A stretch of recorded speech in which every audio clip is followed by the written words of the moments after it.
Bienvenidos a una entrega más de Teológicamente Hablando. Dios les bendiga. Le invitamos a que se suscriba, a que le dé me gusta y comente nuestro contenido. Acabamos de terminar una serie y empezamos otra hoy sobre la historia de la iglesia. ¿Y qué mejor manera de empezar hablando sobre la reforma? ¿Qué es la reforma? ¿Qué nos deja la reforma? ¿Cómo está siendo transformada la iglesia a través de esa reforma que ya hemos visto? Martín Lutero decía que era necesario que la iglesia sea transformada. ¿Para qué? Para que comenzara a practicar la fe cristiana de una manera correcta. Pastor, ¿qué puede decirnos acerca de la reforma que necesita la iglesia hoy en día? Ciertamente, en los días de Martín Lutero, pudiéramos ver a Martín Lutero como la especie de estaca que marca una reforma que fue trascendental en la vida y en la historia de la iglesia. Cuando pensamos en reforma, pensamos en Martín Lutero. Sin embargo, a lo largo del tiempo y de la historia, hemos visto otros hombres que también han hecho un esfuerzo por lograr reforma en la vida de la iglesia. Y esto no solamente fue una realidad en los días de Martín Lutero, la necesidad de una reforma, sino que también al paso de los años, la iglesia ha venido experimentando la necesidad de una reforma nueva vez. Una reforma en diferentes áreas y precisamente hoy estaremos viendo esas distintas áreas en que la iglesia necesita ser reformada. Entonces, hay una necesidad y una importancia de una reforma actualmente en la iglesia. Lo importante de esto es que nosotros reflexionemos constantemente respecto a esto. La necesidad de una reforma se da por el hecho de que al pasar el tiempo, la historia va quedando atrás. Y es importante traer temas como estos porque un célebre filósofo dijo en una ocasión que el que no conoce su historia está propenso a repetirla.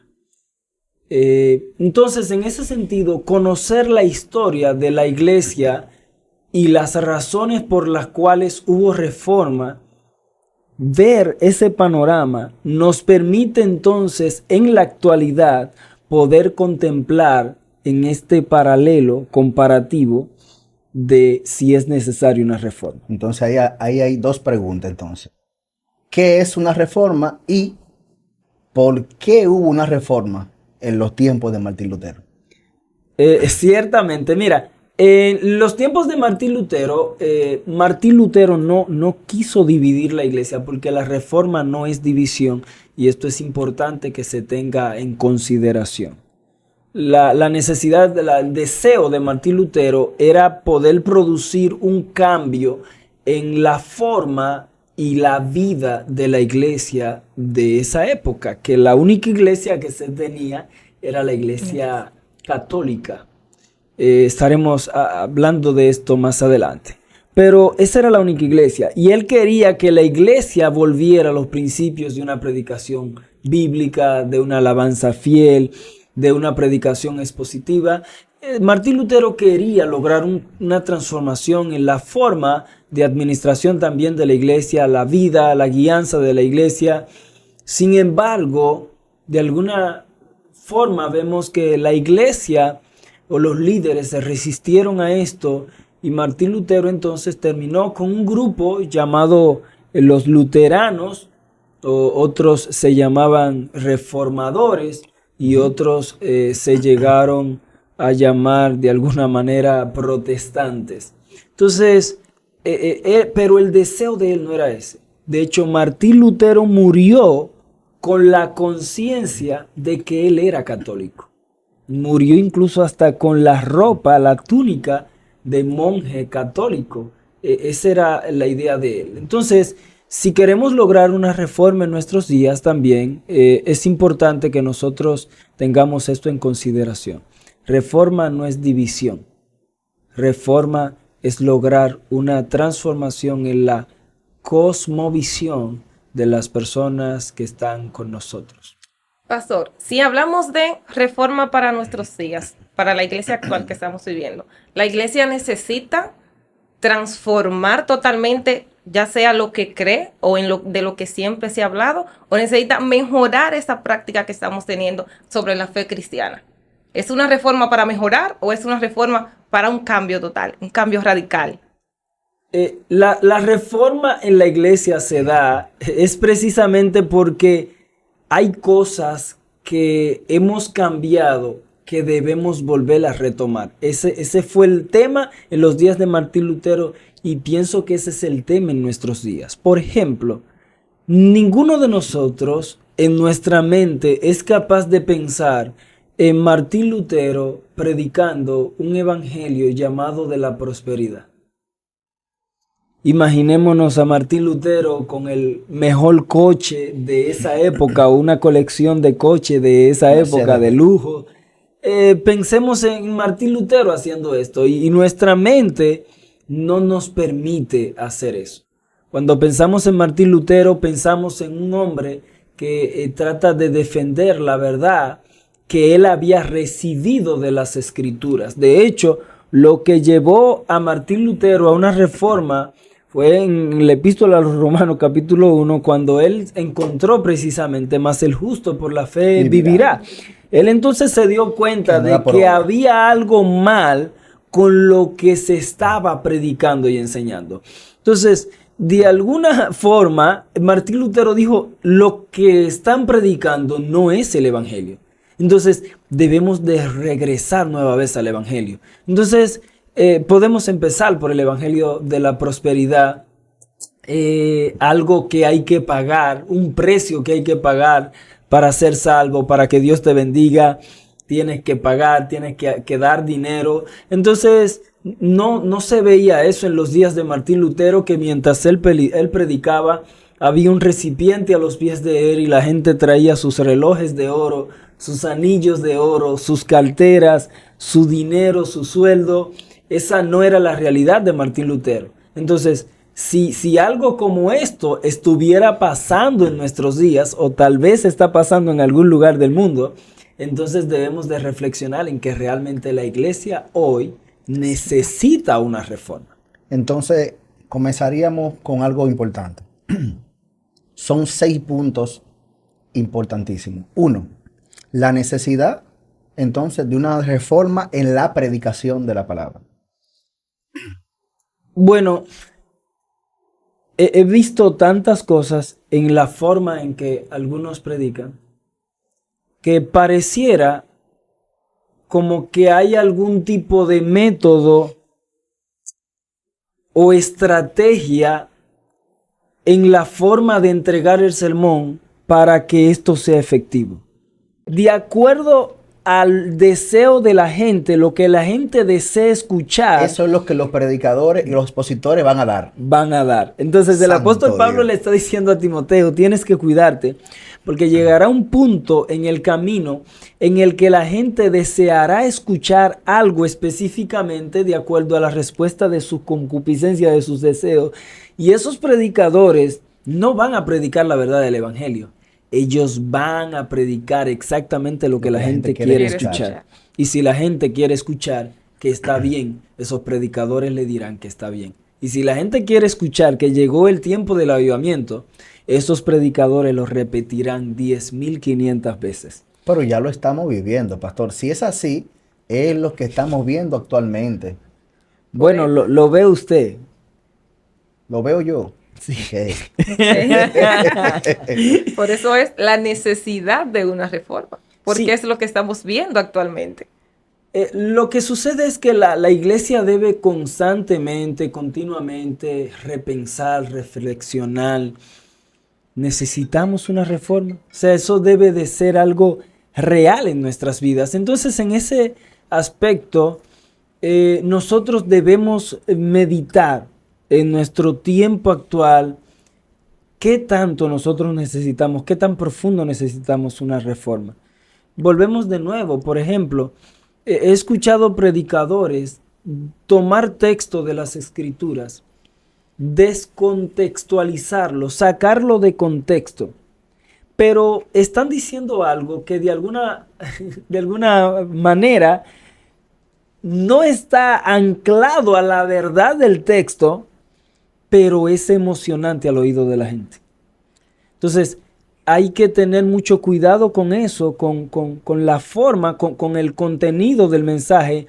Yo estar seguro, como dijo Charles Simeon, dijo, mi celo consiste en no colocar en la escritura lo que yo pienso que Dios debió colocar en la escritura y no sacar de la escritura lo que yo pienso que debió estar en la escritura. Entonces, debo de tener cuidado con eso. Ahí también influye que muchas veces se predica lo que la persona, lo que se cree que se necesita, sino que para emocionar, para que la persona se sienta emocionado, que se desnude, lleve una ofrenda, tráigalo aquí, que usted va a recibir una bendición. Si tú le das a Dios, Dios te va a bendecir. Y ahí está la parte también de la manipulación a la persona, jugar con las emociones de la persona.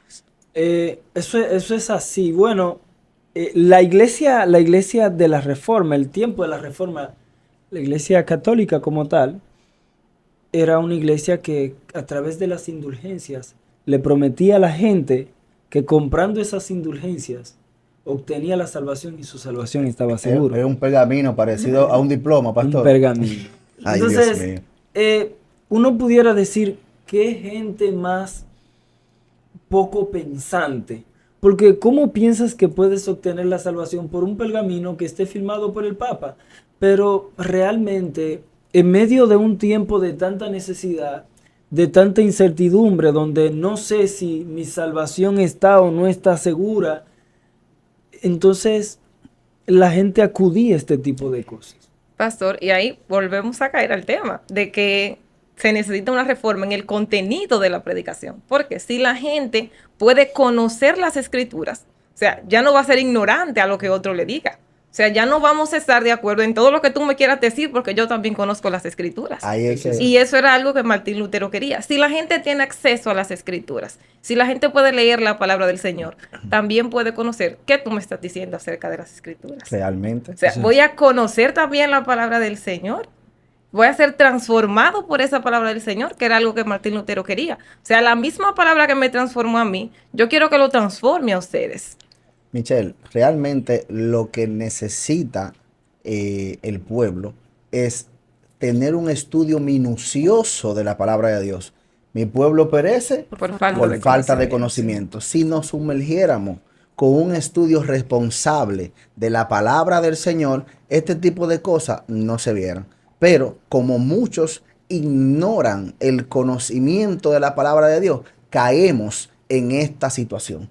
Cuando no tenemos esa lectura de la palabra de Dios, no escudriñamos, no buscamos, no tenemos ese conocimiento, y cuando una persona viene delante del altar y dice X o Y cosa, entendemos que es correcto lo que está diciendo, porque no estamos buscando, no estamos indagando, no estamos investigando, y cualquier cosita nos está llenando. Entonces, ahí está la parte de que, porque el ministro tal de tal dijo esto, y eso es así.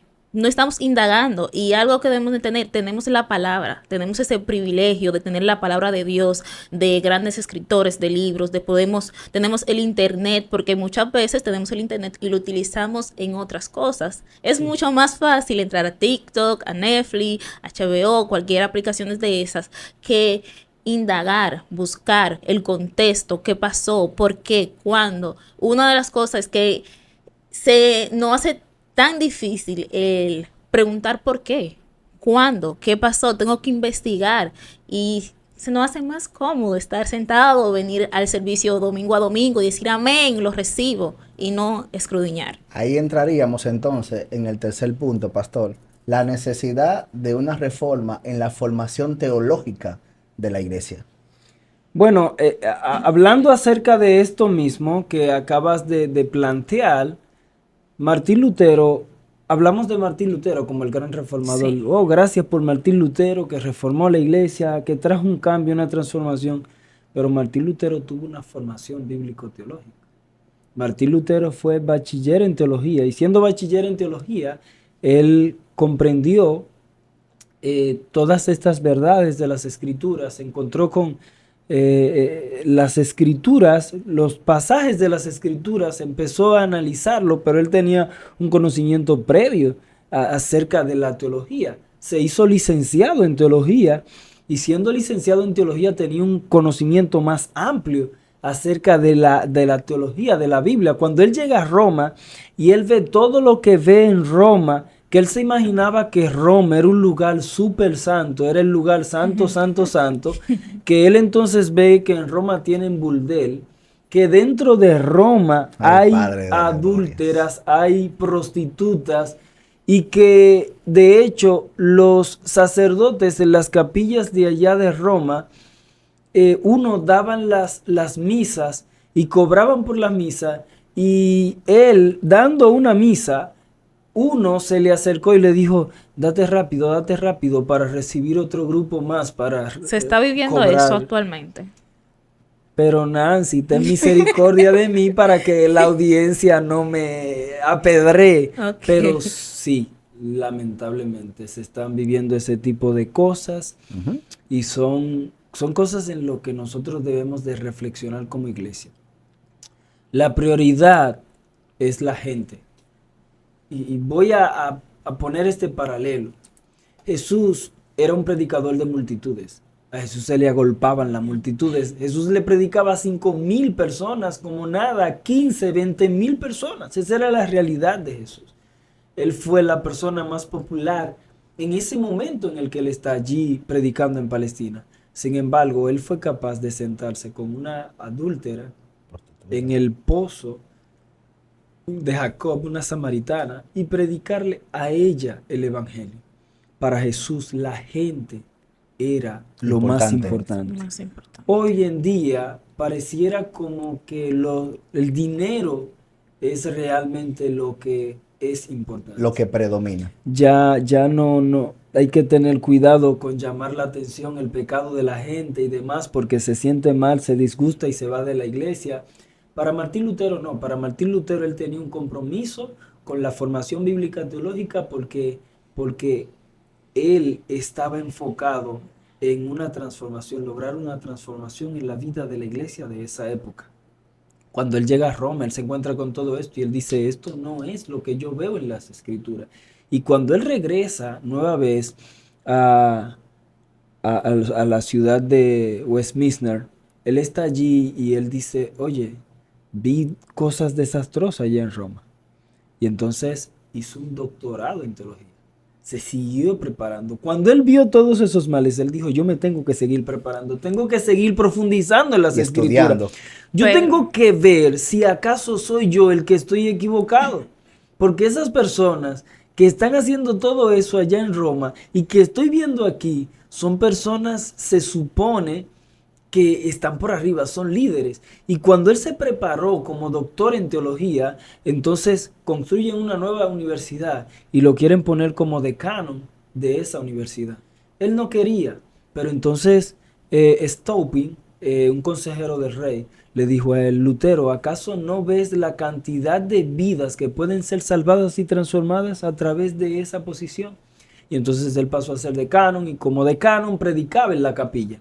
Martín Lutero predicaba los martes, predicaba los jueves, predicaba los sábados y predicaba los domingos. Sus sermones eran mínimo de 1 hora. Y no solamente esto, eran sermones que predicaban libros completos, textos por textos, palabra por palabra, expositivamente. Pero no solamente esto, los días de fiesta, los días feriados que la gente no laboraba, Martín Lutero predicaba 3 sermones, uno en la mañana, uno en la tarde y uno en la noche. Wow. Ese era el compromiso que Martín Lutero tenía con las escrituras. Martín Lutero predicó la epístola de Primera de Pedro, Segunda de Pedro, predicó Efesios, Filipenses, Gálatas, Romanos, predicó Mateo, Marcos, Juan, partes de Lucas, predicó Levítico, predicó gran cantidad de capítulos del libro de los Salmos, predicó también parte del libro de Isaías, predicó Malaquías. Para Martín Lutero era un compromiso real el estudio de las escrituras, más de 5,000 sermones en apenas 12 años. Eso es una cantidad que un ministro hoy no la alcanza. Para Martín Lutero eso era una gran prioridad. Y pienso que la predicación debe volver a ser una alta prioridad en la vida de la iglesia de nuestros días, con un contenido fiel y profundo. Los pastores también, como Martín Lutero, tienen que prepararse. Los pastores tienen que convertirse en licenciados en teología, en doctores en teología, y luego que terminen su doctorado, tienen que seguir estudiando más y estudiando más, porque esa es tu profesión. Ese es el llamado que Dios ha puesto en tu mano, y de tu preparación, de tu conocimiento que puedes ir alcanzando, de ello puede depender la vida, la transformación, el cambio, la reforma en la vida y el corazón de mucha gente. Esa era la cosmovisión de Martín Lutero, y pienso que esa es la cosmovisión que debe de dirigir y dominar la iglesia de nuestros días. Como usted dijo, él duraba un periodo de 1 hora.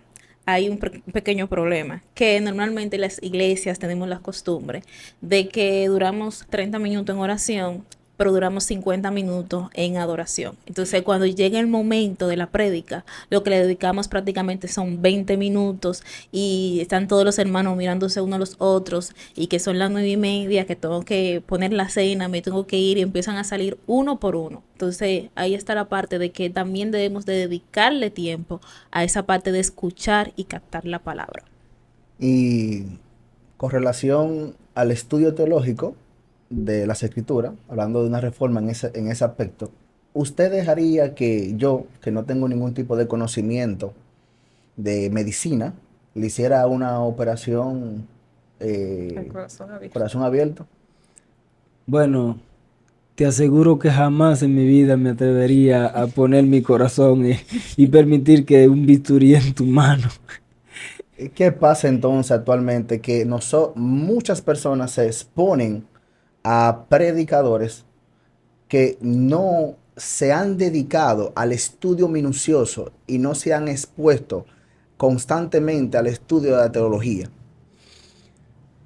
Hay una corriente que se desplegó en nuestros días, y es la corriente de por qué tanto estudio, de que el Espíritu Santo te llenará, de que Abre tu boca. yo la llenaré, y si abres tu boca, y además que de qué le sirve a uno estar lleno de la palabra y vacío del Espíritu. Nadie está diciendo que llenarte de la palabra significará vaciarte del Espíritu. No. Significa que estás lleno del Espíritu, y que cuando te llenes de la palabra, el Espíritu utilizará ese recurso entonces para llevarlo al corazón de la gente y transformar la vida de la gente. Pero pastor, la misma palabra es que te habla del Espíritu. La misma palabra es que te habla de oración. La misma palabra es que te refleja a Cristo. Entonces, si tú no tienes palabra, no tienes conocimiento, no hay forma de que eso se manifieste realmente. Es así, es así. El Espíritu Santo nunca trabaja desconectado de la palabra. Por ejemplo, el Espíritu Santo convence de pecado, justicia y juicio. Pero tiene que haber un argumento, tiene que haber una palabra, tiene que haber una predicación para el Espíritu Santo convencerte. Por ejemplo, primera epístola a los Corintios, capítulo 1, textos 21. Dios se ha propuesto salvar al hombre a través de la locura de la predicación del Evangelio. O sea, para yo convencerte, tiene que haber argumento, tiene que haber una palabra, y entonces en ese sentido yo debo de estar lleno de esa palabra para poderla comunicar. Cuarto punto, pastor. La necesidad de una reforma en las misiones. Esa es la falta del celo misionero. Cada quien está entretenido en su propio mundo, y la salvación es individual.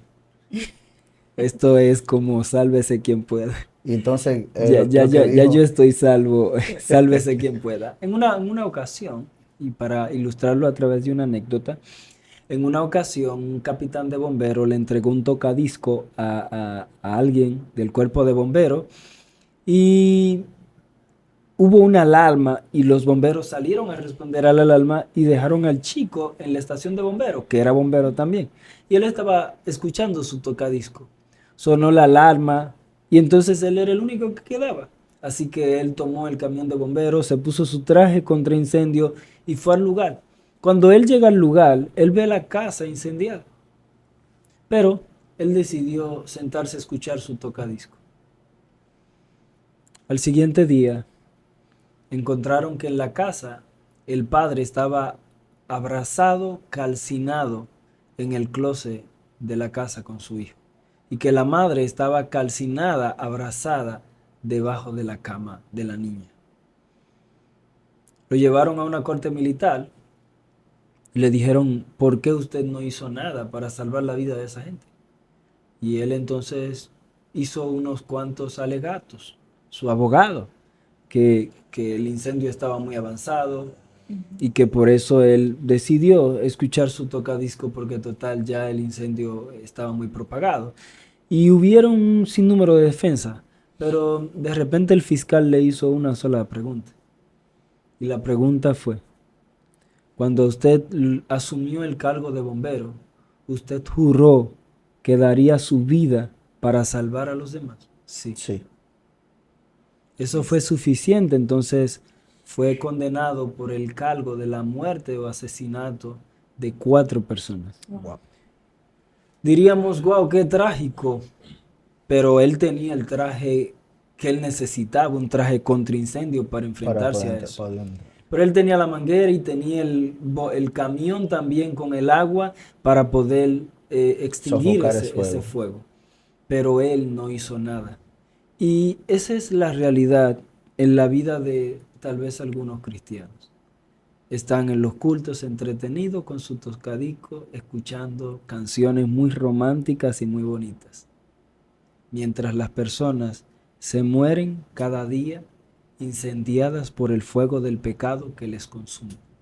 Y no hacemos absolutamente nada. Y entonces debe de haber un celo en nuestros corazones que mientras pasamos por las calles y vemos a las personas con la realidad que está dándose en sus propias vidas como personas que están muriendo quemadas por el fuego del pecado, nosotros debemos hacer algo y ese celo debe de estar en nuestros corazones.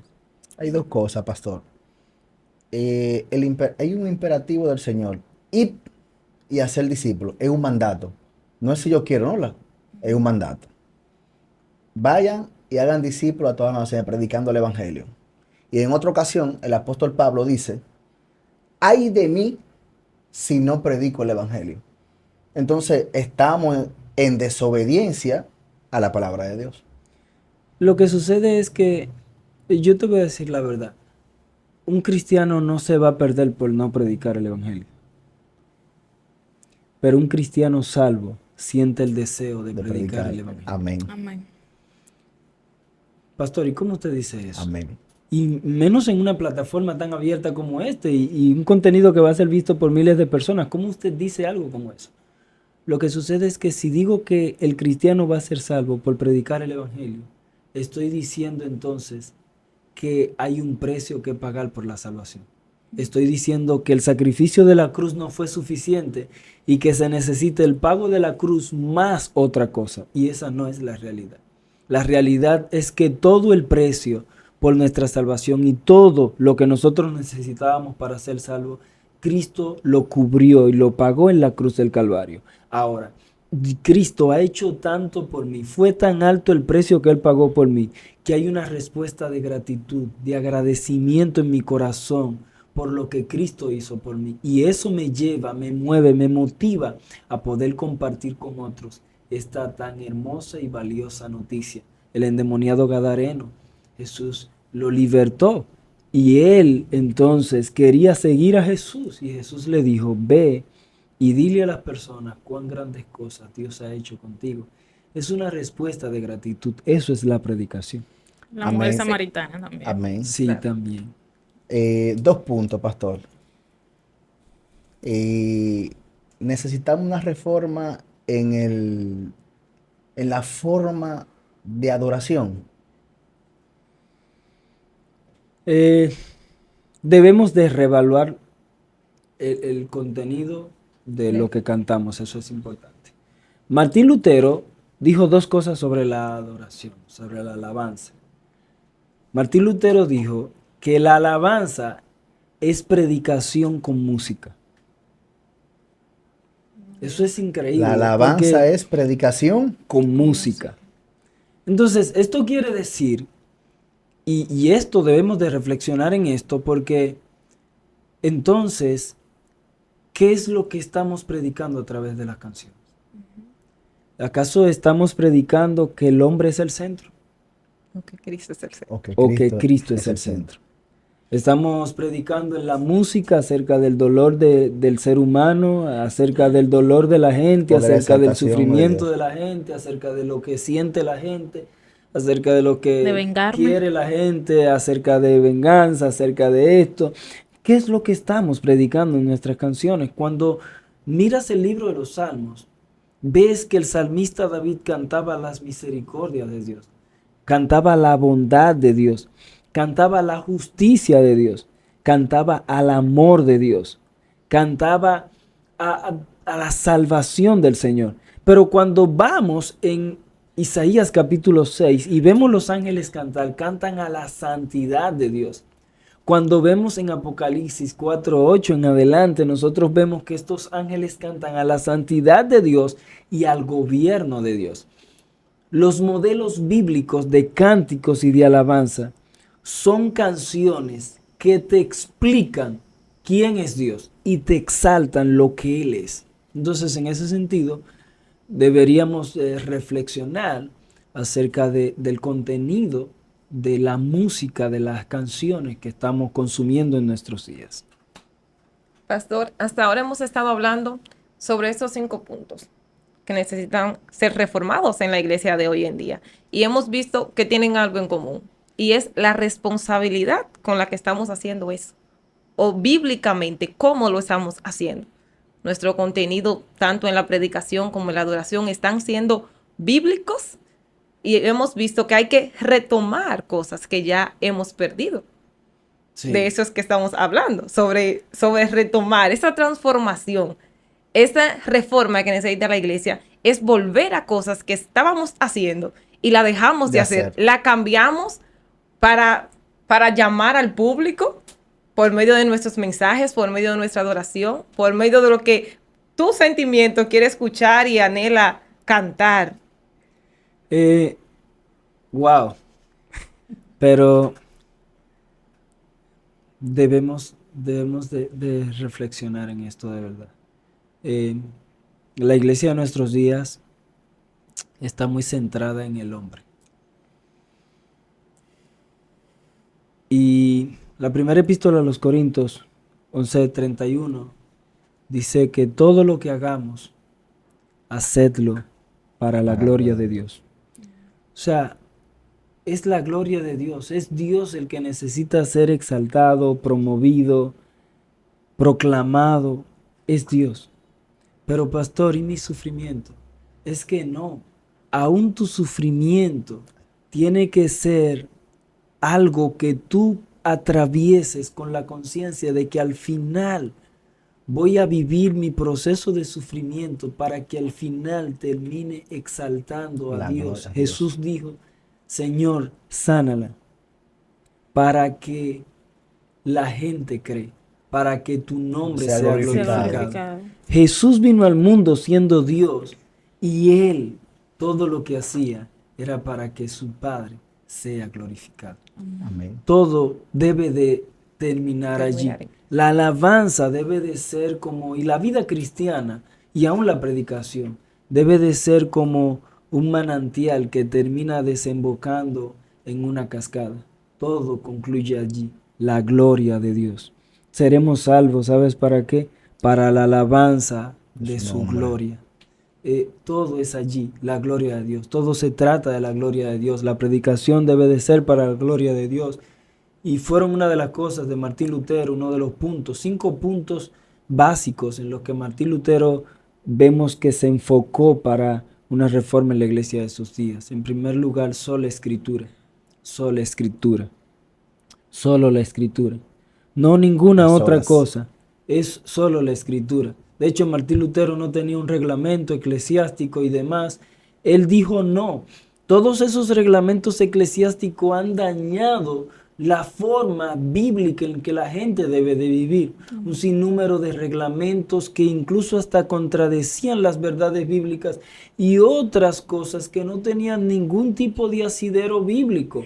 y estaban literalmente enfermando la vida de la iglesia. Y Martín Lutero dijo, no, sola escritura. Debemos de vivir por la palabra y la palabra debe dominar la vida de la iglesia. La palabra es el manual de fe y conducta. En segundo lugar, solo Cristo. Solo Cristo. No hay otro camino, no hay otro medio, solo Cristo. Y Martín Lutero se enfocó en esto, en proclamar a Cristo. Sola gracia, sola gratia. Seremos salvos solo por gracia. No es otro medio, no es tus esfuerzos, no es tu capacidad. Intelecto. Romanos capítulo 3, texto 11 en adelante, el apóstol Pablo lo dijo. Somos salvos gratuitamente por su gracia. No por obra. Y Efesios capítulo 2, textos 5 en adelante hasta el 10. No es por obra para que nadie se gloríe. Es solo la gracia de Dios. Solo que, como dijo Dietrich Bonhoeffer, no caigamos en el error de abusar de la gracia de Dios. Y en tercer lugar, en cuarto lugar, el tema de sola fide, solo por la fe, no por tus obras, sino solo por la fe. Y por último, en quinto lugar, soli deo gloria. Solo por la gloria de Dios, o solo para la gloria de Dios. Martín Lutero entendía que era para la gloria de Dios todo. Último punto, pastor, ya para concluir esta parte, y es una reforma en el compromiso de vivir corandeo. Explíqueme exactamente el significado de corandeo. Es viviendo corandeo frente al rostro de Dios. Viviendo delante de Dios. Corandeo. Eso es un término latín, viviendo frente al rostro de Dios. Y o en su presencia. Sí, en su presencia. Esto era como decir, vive con la conciencia de que cuando estés haciendo algo, Dios pensando algo, diciendo algo, wow, Dios está frente a tu rostro cuando estás haciendo eso, diciendo eso, pensando eso. Debes de vivir con esa conciencia, pero no puedo extenderlo más allá porque el tiempo ya se ha agotado. Pero cada uno de nuestra audiencia y nuestra comunidad queremos motivarle a que sigan este contenido y esta nueva serie que hemos iniciado. Y que pienso y estoy seguro que será de bendición, de instrucción y de edificación para tu propia vida.